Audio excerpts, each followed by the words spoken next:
दोस्तों बहुत बहुत स्वागत है आपका मनु टेक्निक्स पर। जय हिंद दोस्तों। आज हम डिस्कस करने वाले हैं इस वीडियो में how to control motor speed of vibro feeder. मतलब वाइब्रो फीडर की मोटर स्पीड कैसे कंट्रोल कर सकते हैं हम। जनरली दो प्रकार से कर सकते हैं, मैकेनिकली और इलेक्ट्रिकली।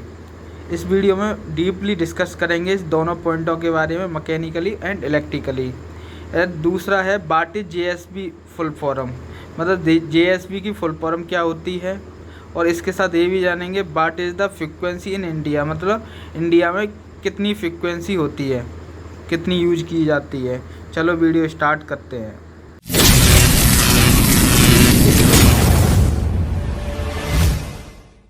वाइब्रेटिंग फीडर को हम वाइब्रो फीडर भी कहते हैं। तो क्या होता है, वाइब्रो फीडर के वाइब्रेशन कंट्रोल करने के मात्र दो तरीके हैं, एक है मैकेनिकली और दूसरा है इलेक्ट्रिकली। मैकेनिकली में क्या होता है, वाइब्रेटिंग फीडर के काउंटर वेट को सेट करते हैं, काउंटर वेट की सेटिंग करते हैं, यानी कि उसके हिसाब से फीडर आगे की ओर फीड करता है, यानी कि उतना फीड करता है जितना काउंटर वेट सेट होगा।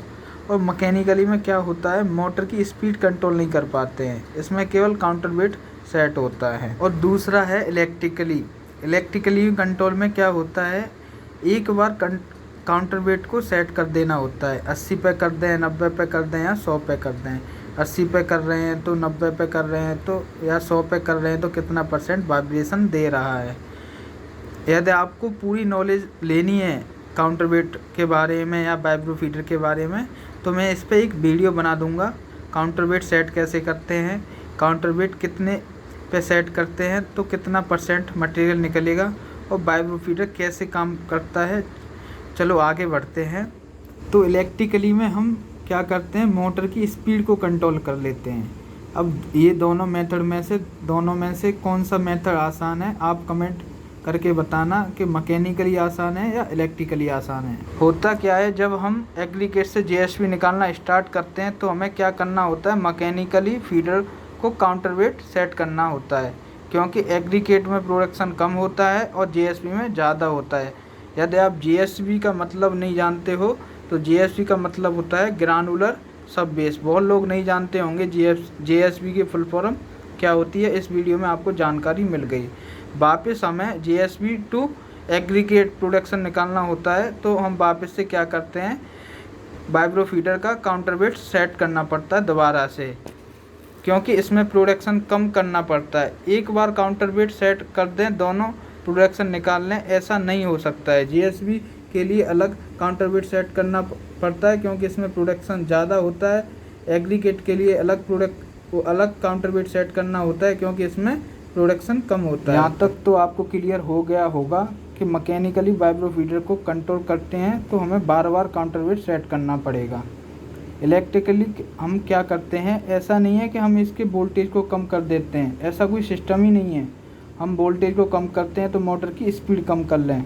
आपने बहुत सारी चीज़ों में, बहुत सारे इलेक्ट्रिकल इक्विपमेंट में या इलेक्ट्रिकल पार्ट्स में, बल्ब में, स्विच में एक चीज़ लिखा होता है, वो क्या होता है, 50 से 60 हर्ट्ज़। ये क्या होता है, ये होता है फ्रिक्वेंसी। यदि आपसे कोई पूछे कि इंडिया की फ्रिक्वेंसी क्या है तो आप कंफ्यूज हो जाएंगे, आप बता देंगे 50 से 60 हर्ट्ज़। बहुत लोगों को ये चीज़ नहीं मालूम होता है, लेकिन हर एक कंट्री की फ्रिक्वेंसी फिक्स रहती है।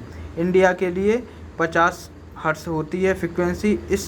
इसलिए लिखा होता है कि किसी इलेक्ट्रिकल पार्ट में कि वो इंडिया को भी सप्लाई कर सकें और दूसरी कंट्री को भी सप्लाई कर सकें।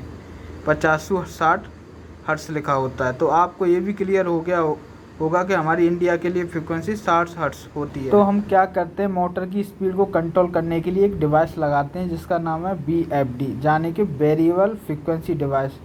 तो आपको नाम से ही मालूम पड़ रहा होगा, ये फ्रिक्वेंसी डिवाइस है। ये क्या करती है, फ्रिक्वेंसी को वेरी करती है, यानी कि फ्रिक्वेंसी को कम या ज़्यादा करती है, न कि वोल्टेज को घटाती है या बढ़ाती है। हम इससे फ्रिक्वेंसी को कम या ज़्यादा कर सकते हैं।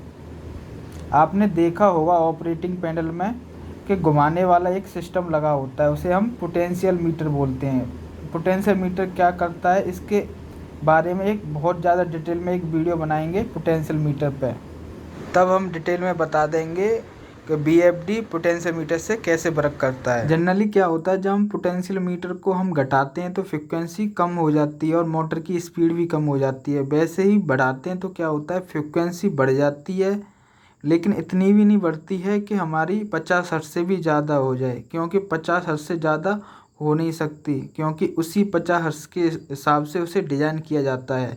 यदि उससे ज़्यादा हो जाती है तो मोटर ख़राब हो सकती है या जल सकती है। आपके मन में एक क्वेश्चन होगा कि BFD से क्या सभी मोटर कंट्रोल कर सकते हैं? ऐसा नहीं होता है। BFD से उसी मोटर की स्पीड को कंट्रोल कर सकते हैं जो कि स्टार कनेक्टिंग मोटर हो या फिर डेल्टा कनेक्टिंग मोटर हो। जाने के हम स्टार और डेल्टा मोटर की स्पीड कंट्रोल कर सकते हैं BFD से। जो बड़े बड़े मोटर होते हैं उनको कंट्रोल नहीं कर सकते हैं BFD से, क्योंकि वो 2 टर्म में स्टार्ट होती हैं, स्टार में फिर उसके बाद डेल्टा में होती हैं। BFD से स्टार डेल्टा मोटर कनेक्ट नहीं हो सकती हैं। BFD से सिर्फ डेल्टा या फिर स्टार मोटर ही कनेक्ट होती हैं। अगर फ्यूचर में ऐसी कोई BFD आ जाए जो स्टार प्लस डेल्टा मोटर की स्पीड को कंट्रोल कर सके तो हम कह नहीं सकते हैं। यहाँ पे फिर हम 2 तरह से वाइब्रो फीडर की मोटर को कंट्रोल कर सकते हैं, मैकेनिकली जो कि काउंटर वेट के थ्रू, इलेक्ट्रिकली जो कि BFD के थ्रू। आप कमेंट बॉक्स में बताना कि कौन सा मेथड आसान है, मैकेनिकली या इलेक्ट्रिकली। अगर आपको वीडियो अच्छी लगी हो तो लाइक एंड शेयर करना एंड सब्सक्राइब करना मत भूलना। मिलते हैं नेक्स्ट वीडियो में, तब तक के लिए अलविदा।